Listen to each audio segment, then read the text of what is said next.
안녕하십니까. 사랑하는 은혜샘 성도 여러분, 김미선 전도사입니다.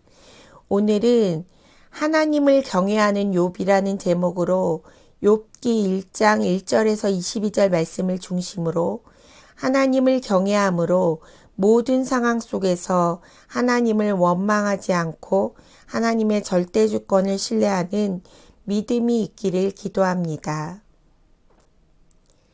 하나님을 경외하는 것은 무엇입니까? 그것은 하나님의 절대 주권을 인정하는 것입니다. 그래서 모든 상황에서 하나님을 신뢰하는 것입니다. 우리는 알몸으로 태어나서 다시 하나님 앞으로 돌아갑니다.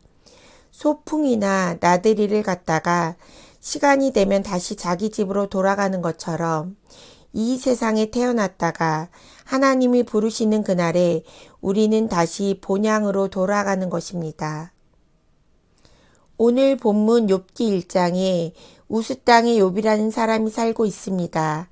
욥은 하나님을 경외하기 때문에 온전하고 정직하며 악에서 떠난 삶을 살 수 있었습니다. 하지만 하나님 외에 어떤 사람이 온전할 수 있겠습니까? 욥에게는 아들 7과 딸 3명이 있었습니다. 욥은 아들들이 생일잔치를 끝내고 나면 그들 수대로 번제를 드려 그들을 성결하게 했습니다. 그런데 어느 날 하나님이 사탄에게 욥같이 온전하고 정직해 그분을 경외하며 악에서 떠난 자가 없다고 말씀하십니다. 하지만 사탄은 반론을 제기합니다. 욥기 1장 9절에 사탄이 여호와께 대답하여 이르되 욥이 어찌 까닭없이 하나님을 경외하리이까? 주께서 그와 그의 집과 그의 모든 소유물을 울타리로 두르심 때문이 아니니이까? 주께서 그의 손으로 하는 바를 복되게 하사 그의 소유물이 땅에 넘치게 하셨음이니이다. 이제 주의 손을 펴서 그의 모든 소유물을 치소서. 그리하시면 틀림없이 주를 향하여 욕하지 않겠나이까. 사탄은 욥이 하나님을 경외하는 이유는 하나님이 그에게 소유물을 넘치도록 주셨기 때문이라고 합니다. 사탄은 욥에게서 소유물을 빼앗는다면 절대 하나님을 경외하지 않는다고 주장합니다. 오늘 욥기는 우리에게 질문합니다. 우리는 왜 하나님을 경외합니까? 우리는 왜 하나님을 섬깁니까? 하나님을 섬기는 우리에게 진정한 복은 무엇입니까? 하나님입니까? 아니면 하나님이 주시는 복입니까? 우리는 때로 하나님보다 하나님이 주시는 복에 더 관심이 있지 않습니까? 늘 사탄은 우리를 본질로부터 멀어지게 하여 하나님과의 관계를 신뢰하지 못하고 의심하게 만듭니다.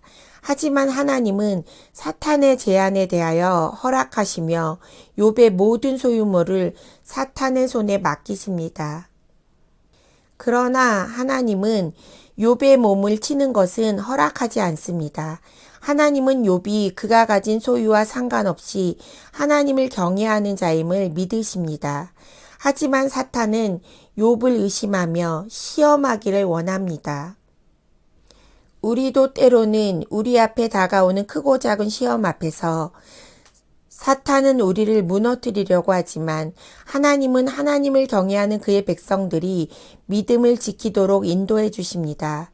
우리에게 다가오는 시험과 고난은 우리를 하나님께로 더 가까이 다가가게 하는 믿음의 연단인 것입니다.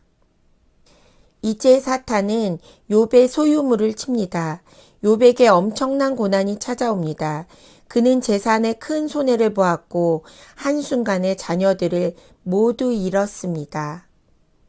욥기 1장 20절에 욥이 일어나 겉옷을 찢고 머리털을 밀고 땅에 엎드려 예배하며 욥은 자신이 당한 고난 앞에서 하나님을 원망하는 죄를 짓지 않습니다.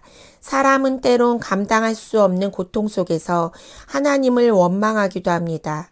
하지만 욥은 겸손히 땅에 엎드려 자신의 슬픔을 표현합니다. 시편 119편 50절에 이 말씀은 나의 고난 중의 위로라. 주의 말씀이 나를 살리셨기 때문이니이다. 하나님의 말씀이 고난 중에 있는 자신을 위로하시며 살리셨다고 고백합니다. 우리도 이런 지혜가 필요합니다. 우리에게 다가오는 고난 앞에서 하나님을 원망하지 않는 방법은 하나님의 뜻을 구하며 말씀 안에 머무는 것입니다. 하나님은 이해할 수 없는 상황에서 말씀을 통해 우리를 찾아 만나 주시며 위로해 주시기 때문입니다. 욥기 1장 21절에 이르되 내가 모태에서 알몸으로 나왔사온즉 또한 알몸이 그리로 돌아가올지라 주신 이도 여호와시요 거두신 이도 여호와시오니 여호와의 이름이 찬송을 받으실지니이다 하고, 극심한 시련 속에서 욥은 하나님의 절대 주권을 인정합니다. 욥은 자신이 아무것도 가지지 않은 채 태어났음을 잊지 않습니다. 욥은 자기가 누린 모든 것이 하나님이 주셨으므로 하나님이 다시 취해 가실 수 있다는 사실을 인정합니다. 만물의 주인이 하나님임을 인정할 때 그 주권에 순종하며 살아가고 모든 시련 속에서 하나님을 찬양하는 삶으로 나아갈 수 있는 것입니다. 욥기 1장 22절에 이 모든 일에 욥이 범죄하지 아니하고 하나님을 향하여 원망하지 아니하니라. 우리에게 찾아오는 고난 앞에서 우리의 믿음은 흔들리고 넘어집니다. 하지만 하나님의 주권을 인정하는 사람들은 결코 실망하지 않습니다. 연약하지만 감당할 수 있는 능력을 하나님이 우리에게 주시기 때문입니다. 삶의 모든 것이 하나님이 주신 것을 인정하며 하나님의 은혜를 기억하는 성도님들이 되시기를 기도합니다. 오늘 말씀을 기억하며 기도합시다. 첫 번째, 하나님을 섬기는 참된 이유를 회복하여 하나님 한 분만을 기뻐하며 오직 하나님이 섬김의 이유가 되는 성도들이 되도록. 두 번째, 고난이 닥쳐왔을 때 하나님을 원망하려는 마음을 내려놓고 하나님의 주권을 인정하며 고난의 시계를 믿음으로 이겨내는 성도들이 되도록 기도하겠습니다.